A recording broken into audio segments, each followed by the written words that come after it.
ప్రస్తుతం హీరో రామ్ చరణ్ ఉప్పెన దర్శకుడు బుచ్చిబాబు సానా దర్శకత్వంలో ఓ మూవీ చేస్తున్నాడు.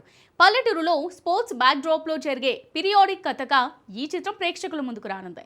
జాన్వీ కపూర్ ఈ చిత్రంలో హీరోయిన్ గా నటిస్తుంది.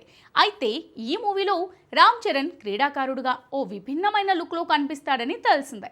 తాజాగా Ram Charan latest look reveal కూడా అయింది. గత కొద్ది రోజులుగా Ram Charan RC16 movie look కు సంబంధించిన మేక్ ఓవర్ లో ఉన్నాడు. అయితే గేమ్ చేంజర్ విడుదల తర్వాత చరణ్ ఎటువంటి ఈవెంట్ కు హాజరు కాలేదు. అయితే latest Ram Charan RC16 look బయటికొచ్చింది. ప్రముఖ దర్శకుడు సుకుమార్ కూతురు సుకృతి బడ్రెడ్డి నటించిన గాంధీ తాత చెట్టు జనవరి 24న విడుదలైంది. ఈ సినిమాకు మంచి స్పందన వస్తూ ఉండటం, ప్రత్యేకంగా ఈ చిత్రంలో లీడ్ రోల్ లో యాక్ట్ చేసిన సుకృతికి ఆమె నటనకు మంచి ప్రశంసలు లభిస్తున్నాయి. ఈ సందర్భాన్ని పురస్కరించుకుని రామ్ చరణ్ తో పాటు ఆయన సతీమణి ఉపాసన గాంధీ తాత చెట్టు టీంతో పాటు సుకృతిని ప్రత్యేకంగా అభినందించారు. ఇక ఈ ఫొటోస్ లో రామ్ చరణ్ చూసిన ఆయన అభిమానులు లుక్ అదిరిపోయింది అంటూ కామెంట్స్ పెడుతున్నారు. ప్రస్తుతం ఈ ఫోటోలు సోషల్ మీడియాలో వైరల్ గా మారాయి. మీ ఊరు కోసం మీ ఫ్యాక్టరీ, మీ భూములు మాకు అమ్మేస్తే మేము అక్కడ ఫ్యాక్టరీ కడతాం.